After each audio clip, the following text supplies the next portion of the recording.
तो अब देखना यह है कि अब जो वक्त है जिसकी बार बार बात की जा रही वो वक्त मुकर्रर किया जाता है कि किस वक्त वोटिंग होगी, क्योंकि इतनी देर तक बहुत से अरकान होते हैं वो अंदर नहीं बैठते हैं, बाहर जा रहे होते हैं, तो ये मामला भी बहरहाल रहते हैं।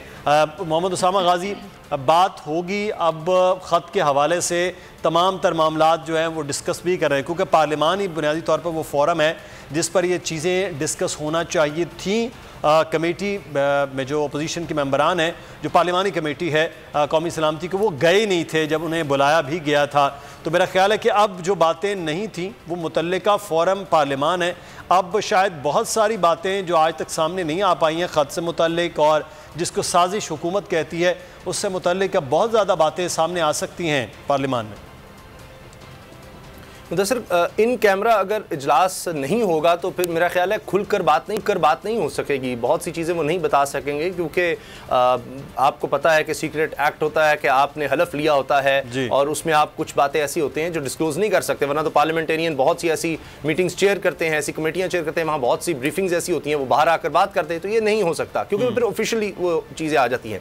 लेकिन मुझे ये समझ नहीं आती कि हम इस पर कमीशन बनाने से, जुडिशल इंक्वायरी करने से इतने खौफजदा क्यों हैं। खौफजदा तो इमरान खान को होना चाहिए, क्योंकि पहले दिन से हम ये सुनते रहे कि ऐसा कुछ है ही नहीं, ये सब झूठ है। इमरान खान साहब जब कहते रहे कि, और वो इतने कॉन्फिडेंट थे इस वजह से कि वो समझते थे कि इसके बाद तो जितने इत्तेहादी हैं, जितने लोटे हैं, ये सारे समझ जाएंगे कि ये बैनुल-अक़वामी एक गैर मुल्की साजिश थी और हम एक गैरतमंद कौम है, मैं क्या लेकर किस मुंह के साथ जाऊंगा अपने हल्के में। तो वो इतने कॉन्फिडेंट थे, इसीलिए उन्होंने कहा था जब ये सारा कुछ हुआ कि जी ये अब बच नहीं सकते सब बात। फिर वो OIC का इंतजार करते रहे, और क्योंकि उनको ये बताया गया कि इन्फ्लुएंस है उस मुल्क का और वो OIC के कई ममालिक फिर आएंगे नहीं, बड़े अरसे के बाद ये हमारे लिए एक बहुत अहम ये मामला हो रहा है। अच्छा, वो भी ओवरशैडो कुछ हद तक हो गया, फिर डिले होता रहा, तो उन्होंने कहा कि नहीं ये तो वक्त गुजर रहा है, तो मेरे खिलाफ इत्तेमाद भी आ जाएगी। 27 मार्च को उन्होंने वो लेटर लहरा दिया। फिर कहा गया कि झूठ है, ऐसे ही फर्जी है, बड़े बड़े एंकर, बड़े बड़े सहाफ़ी और सब ने कहा नहीं। फिर जब पता लगा कि तो हकीकत है, फिर कहा नहीं ये मुरासला है, ये हमारे एक उसने एक असेसमेंट भेजी है, हमारे एक सफ़ीर ने असेसमेंट भेज दी है। फिर जनाब पता लगा कि बुलाया गया, उसको बाकायदा लिखवाया गया ये सारा कुछ के ऐसे ऐसे ऐसे, और जनाब फिर क्या होता है, फिर कहते हैं नहीं नहीं हम नहीं, ये यकीन ही नहीं कर सकते, ये कैसे हो सकता है।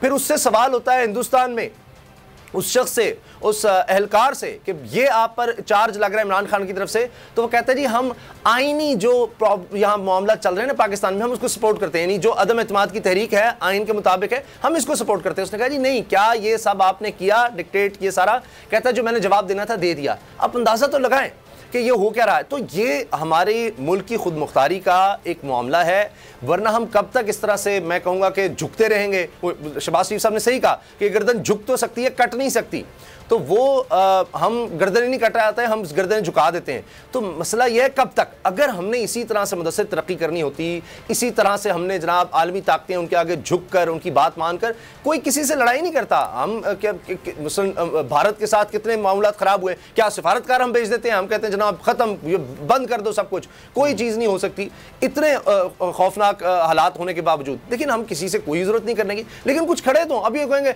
हमारे देखें ना हमारे मसाइल हैं, हमने बच्चों के पेट पालने हैं। भाई आपके बच्चों के तो पता नहीं कितनी बर्रे-आज़मों में जायदादें हैं, वो पेट फिर नहीं भर रहे, तो गरीब आदमी को आप डिग्निटी तो दे दें कम से कम। और इस तरह से अगर हम तरक्की कर सकते हैं तो 70-75 साल में बहुत तरक्की हो जाती। पाकिस्तान जितनी तरक्की किसी की नहीं होनी चाहिए थी कि जनाब आए, दें डॉलर्स और जो काम हमसे करवाना है वो करवा लें। तो ये हमें कहीं जाकर ये पूरी इसकी तहकीकात होंगी तो आगे बढ़ेगा। हम हर कमीशन में बातें रहे, जब से पाकिस्तान बना, लियाकत अली खान, महमूद रहमान, सारा मामला कुर्सी का हो, सबका एक ही मकसद हो कि हमें इक़्तिदार चाहिए, तो फिर ये सारी चीजें साइड पर चली जाती हैं ना। फिर इन चीजों के बारे में कौन सोचता है जब मकसद ही इक़्तिदार हासिल करना हो। इक़्तिदार आप ज़रूर हासिल करें, बड़ा अच्छा सवाल है, लेकिन वो जो आइन में दर्ज है अवाम के साथ चलकर, मैं आपको खुद बता रहा हूँ ये बात, मुझे अब मैं नाम नहीं लूँगा एक पार्टी का जो अभी अपोजिशन पार्टी है और बस हुकूमत में आने वाली कुछ अरसे में, तो उनकी तरफ से बताया गया कि देखिए ना जो लाने वाले हैं असल तो वो है, हम एहतजाज भी क्या करें। मिसाल के तौर पर जनाब नवाज शरीफ साहब जेल में थे तो ख्वाजा आसिफ ने कहा कि जी बातें करते हो, 50 बंदे तो पहुँचते नहीं है वहाँ, नवाज शरीफ की खातिर वो जेल चला गया तो इसलिए उन्होंने बाहर निकालना था।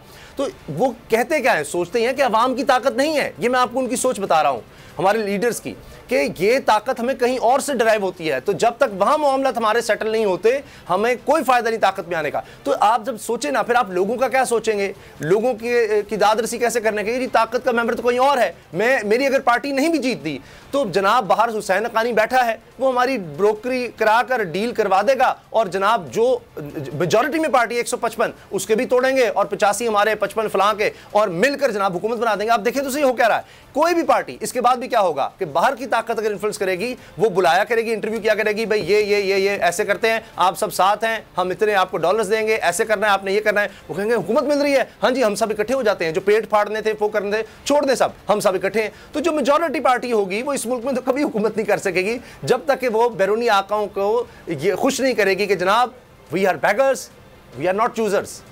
अच्छा उसामा, एक और चीज़ जो हमें नज़र आ रही है, वो एक बड़ा ज़बरदस्त बयानिया था, औंदार बयानिया था पाकिस्तान मुस्लिम नून का, वोट की इज़्ज़त दो। आप लाहौर में हैं मुस्लिम नून, क्योंकि वहाँ गढ़ है, वहाँ पंजाब में उनका वोट बैंक भी है, मरकज़ भी है।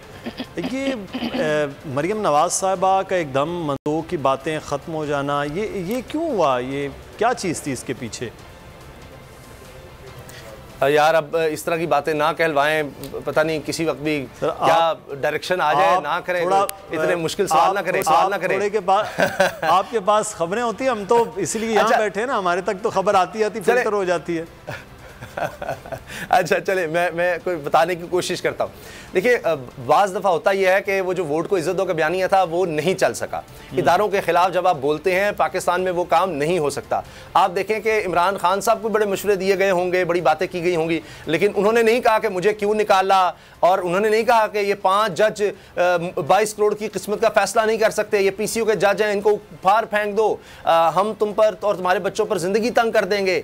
ये इमरान खान साहब ने कहा। तो इमरान खान साहब को ये समझ आ गई कि ये जो इन्होंने किया था इदारों से टकराव, वो मैंने नहीं करना। नवाज शरीफ साहब ने नाम ले लेकर सारा कसूर जनाब किसका नहीं ठहराया, नाम लिए गए कि ये हैं, ये बुरे हैं, सारा आपको जवाब देना होगा जनाब, आपको जवाब देना होगा, फलां साहब आपको जवाब देना होगा। ये सब, इससे तो इमरान खान तो कठपुतली, इससे तो हमारा मुकाबले नहीं है, इसको हमने कुछ नहीं कहना, लाने वालों को कहना है। वो बात नहीं चल सकी, इनको फिर रियलाइज हुआ, फिर वही जनाब शहबाज शरीफ साहब एक दफ़ा फिर आए, वो जो गेम चेंजर हैं, फिर वो मिन्नत समाजत, सारा कुछ हुआ, फिर हुसैन हक्कानी वही वो जो मेमोगेट के किरदार थे जिनके खिलाफ नवाज शरीफ साहब गए थे, नवाज शरीफ साहब सुप्रीम कोर्ट गए थे, वो आज तक कुछ नहीं हो सका उसका कि जनाब किस तरह से पाकिस्तानी फौज के खिलाफ मदद मांगी गई थी। अब देखें ना, यही बात है, फिर वो कहेंगे जी उस पर भी छोड़ दो, आगे बढ़ो, हम तो अब क्या करें, मुल्क भी तो चलाना है। तो जनाब उसको छोड़ दिया आपने। अगर आपने उस वक्त उस चीज़ को मंतकी अंजाम तक पहुंचाया होता, आज हम यहाँ ना खड़े होते। बहरहाल वो आप देख लें। तो जब मरीम साहिबा को समझ आ गई, तो मरीम और नवाज शरीफ फिलहाल जो डील हुई है उसमें उनका किरदार पार्लियामेंट में नहीं है फिलहाल,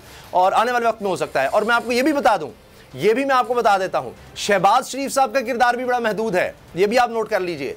अब सब कुछ प्लान के मुताबिक फिलहाल तो चल रहा है, थोड़ा डिले जरूर हो रहा है। इमरान खान साहब अब यानी जिस तरह हो सकता है फ्रस्ट्रेट कर रहे हैं, वरना अगली बारी जो है वो बिलावल साहब के लिए तय है, ये मैं आपको बता रहा हूं। और उसमें जरदारी साहब ऐसे नहीं आ गए कि उन्होंने जनाब जो जिन्होंने पेट फाड़ने थे और जिन्होंने इतना कुछ किया उनके खिलाफ, और वो उनको प्लेट में रखकर इख्तिदार दे रहे हैं कि शहबाज शरीफ साहब आ जाओ और सब जनाब तुम्हारे लिए हम स्टेज जा रहे हैं। नहीं नहीं, वो बिलावल को वज़ीर आज़म देखना चाहते हैं और उनकी इस हवाले से पूरी तैयारी है। जब वो चीज़ तो है कि आप रंग बदलेंगे पता लग जाएगा। तर्जीह के ऊपर हम एक पेज पे आ गए कि अगली बारी जो है वो किसकी हो सकती है, क्योंकि मैं भी इस किस्म की अभी कुछ ही देर पहले जब फैसल अजीज साहब मौजूद थे ऑफ कैमरा बात कर रहे थे कि कैसे और किस तरह से वो प्लान कर रहे हैं।